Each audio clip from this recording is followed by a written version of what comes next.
Praise the Lord. परमेश्वर की महिमा हो। आज के दिन हम मेल मिलाप के बारे में जानेंगे। आइए हम प्रार्थना करेंगे। हालेलुया। परमेश्वर, हम आपको धन्यवाद देते हैं आज के समय के लिए। प्रभु जी, हम विश्वास करते हैं कि आप हमारे बीच में रहकर हमें चलाते हो। आप हमें मार्गदर्शन करना प्रभु जी। आज का जो संदेश है, आज का जो बाइबल स्टडी है प्रभु, आप उसको आशीर्वादित करना। जो लोग सुन रहे हैं प्रभु जी, आप उनको वचनों पर चलने के लिए मदद करना है। प्रार्थना प्रभु यीशु मसीह के नाम से मांगते हैं, आमीन। आज का जो संदेश हम सीखने वाले हैं वो है परमेश्वर के साथ मेल मिलाप। मनुष्य का रिश्ता परमेश्वर से टूट गया था, लेकिन परमेश्वर खुद उस रिश्ते को वापस से एक करने के लिए इस धरती पर आया। मेल मिलाप होने के लिए सबसे पहले हमारे पापों की क्षमा होना बहुत ही ज़रूरी है। जब हमारे पापों की क्षमा हो जाती है तो हम एक नई सृष्टि बन जाते हैं। उस नई सृष्टि में हम परमेश्वर के साथ मेल मिलाप से रह सकते हैं। जो मेल मिलाप जो शब्द है उसका अगर हम देखते हैं कि वो रोज़मर्रा के जीवन में जो हम इस्तेमाल करते हैं वैसे ही वो शब्द है। जैसे दो लोगों में कोई आनातानी हो जाती है लेकिन वो फिर से वापस से एक हो जाते हैं, उसको मेल मिलाप कहा जाता है। और परमेश्वर खुद हमसे आकर मेल मिलाप किया है और उसके द्वारा हमें खुशी मिली है और हमें शांति मेल मिलाप से हमें मिली है। दूसरा कोरिन्थियों इसका 5वां अध्याय 17वें वचन से लेकर 21वें वचन तक हम देख सकते हैं कि वचन ऐसा कहता है, इसलिए यदि कोई मसीह में है तो वो एक नई रचना है। अब सभी चीज़ें परमेश्वर की हैं, जिसने यीशु मसीह के माध्यम से हमें अपने साथ मेल मिलाप किया है और हमें मेल मिलाप का दिया है, अर्थात कि परमेश्वर ने मसीह में होकर संसार को अपने साथ मिला किया। उसके अपराधों को दोष उन पर नहीं लगाया और उसने हमें मेल मिलाप का वचन सौंपा है। तो परमेश्वर के वचन में हम देखते हैं कि परमेश्वर ने हमसे आकर मेल मिलाप किया है और परमेश्वर ने सिर्फ मनुष्य से नहीं पूरे जगत से मेल मिलाप किया है, लेकिन हमें उसके साथ एक होने के लिए हमें उस पर व्यक्तिगत रूप से और उस पर विश्वास करना बहुत ही ज़रूरी है। दूसरा कोरिन्थियों इसका 5वां और 20वां वचन में ऐसा लिखा है कि अंतिम भाग ये कहता है कि परमेश्वर मनुष्य के साथ शांति में है, लेकिन मनुष्य को इससे स्वीकार करना होगा। इसका मतलब है कि मनुष्य को परमेश्वर पर भरोसा करना होगा, तभी मेल मिलाप हो सकता है। हम देखते हैं कि पुराने नियम में याकूब और ईसाव के बारे में हम देखते हैं। जो याकूब था उसने अपना भाई का जो आशीर्वाद था वो ले लिया, हम देख सकते हैं। और इसी तरीके से पहलौठा का जो अधिकार जो था वो याकूब ने ईसाव से ले लिया, हम देख सकते हैं इसके बारे में। लेकिन ये मेल मिलाप करने के लिए कौन पहला आया? अगर हम उत्पत्ति का 22वां वचन देखते हैं, 1 से 32 का 1 और 2, हम देखते हैं कि मेल मिलाप की शुरुआत परमेश्वर से होती है। जब भी याकूब वहाँ से जा रहा था तो स्वर्गदूत उसे मिलकर उससे मेल मिलाप के बारे में हम देखते हैं कि वहाँ उसने आराधना की, लेकिन उसके पहला उसका परमेश्वर से मेल मिलाप हुआ है। हमें दूसरी चीज़ों को ढूंढने की ज़रूरत नहीं है, हमें मेल मिलाप परमेश्वर से करना बहुत ही ज़रूरी है, क्योंकि खुद परमेश्वर हमारे पास मेल मिलाप करने के लिए आया है।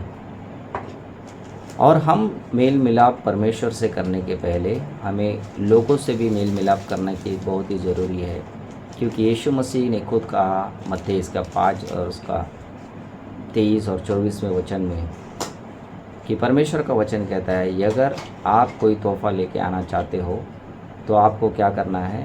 पहले अपने भाई से जाकर माफ़ी मांगना है, उसके बाद तुम्हें उस तोहफ़े को मुझ पर मेरे पास लेके आना है। तो हम देख सकते हैं कि परमेश्वर ने खुद ने बताया कि हमें परमेश्वर से मेल मिलाप होने के पहले हमें लोगों से मेल मिलाप करना बहुत ही ज़रूरी है। अगर हमने हमारे भाई या बहन को ठेस पहुँचाई तो पहले हमें उनसे जाकर माफ़ी मांगनी है। और मेल मिलाप हम देख सकते हैं कि जानबूझकर हमें करना चाहिए।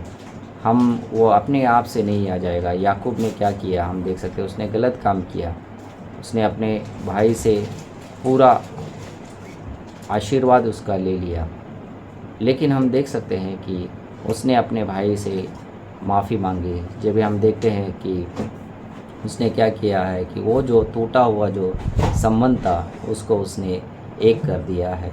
एक उसके लिए हम उदाहरण ले सकते हैं, अगर एक हड्डी हमारा हाथ का या पैर का टूट गया है तो अपने आप से वो जुड़ नहीं सकता है, उसको हमें डॉक्टर के पास लेके जाके उस पर पट्टी लगाना पड़ेगा, उसको फ्रैक्चर लगाना पड़ेगा, तभी वो हड्डी ठीक होएगा।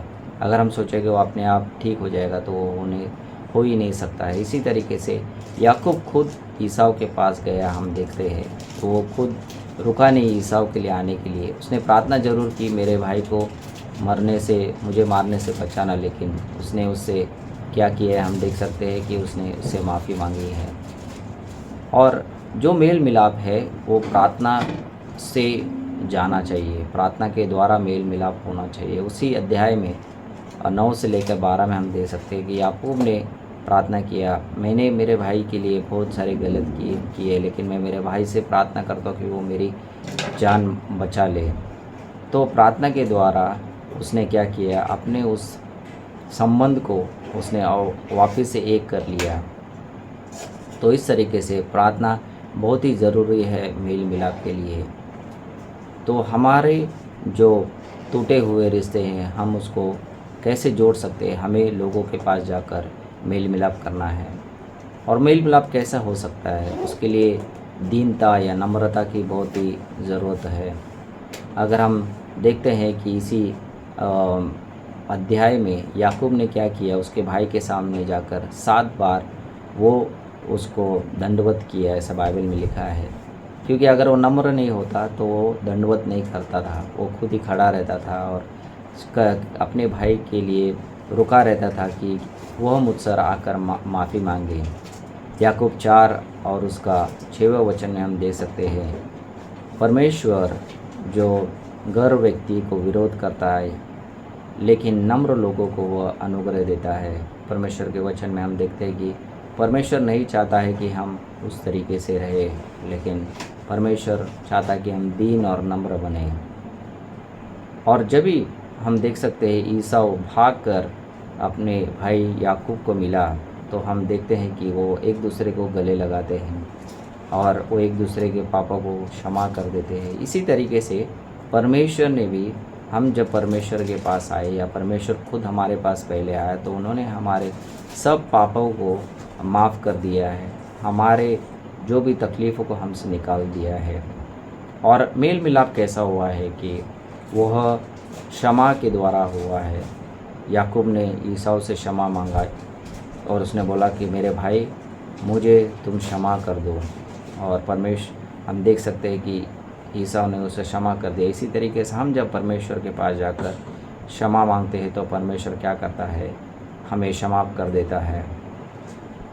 और जब हम देख सकते हैं मेल मिलाप के बारे में हम देखते हैं तो वो परमेश्वर हमारे लिए अनुग्रह दिखाता है, जैसे यहाँ पर ईसाऊ ने याकूब को अनुग्रह दिखाया। तो हम देख सकते हैं कि परमेश्वर के वचन में लिखा गया है कि हम मेल मिलाप के द्वारा बहुत सारी चीज़ें होती हैं। आखिर में इससे हम क्या सीखते हैं, हम इससे यह सीखते हैं कि हमें लोगों, परमेश्वर ने हमें क्षमा किया है, इसी तरीके से हमें भी लोगों को क्षमा करना है। और हम परमेश्वर यीशु मसीह में जब बने रहते हैं तो हमारा संबंध परमेश्वर के साथ और लोगों के साथ पाप के द्वारा नहीं रहता है, लेकिन वो परमेश्वर के साथ, लोगों के साथ आशीर्वाद के द्वारा रहता है। परमेश्वर ने जैसे हमें माफ़ किया है उसी तरीके से हमने भी लोगों को माफ़ कर कर उनके साथ मेल मिलाप होना ज़रूरी है। आइए हम प्रार्थना करेंगे। हालेलुया। परमेश्वर धन्यवाद, हम इस वचन के लिए आशीर्वादित देना चाहते हैं। परमेश्वर आपने हमसे बात किया है इसलिए धन्यवाद प्रभु जी। याकूब और ईसाऊ के कहानी से हम ये सीखते हैं कि परमेश्वर आपने हमें माफ़ किया है और हम हमारे पाप में भी नहीं है, लेकिन आपने हमारे पापों को बदल दिया और एक नई सृष्टि हमें बनाया है। धन्यवाद परमेश्वर। ये प्रार्थना प्रभु यीशु मसीह के नाम से मांगते हैं, आमीन।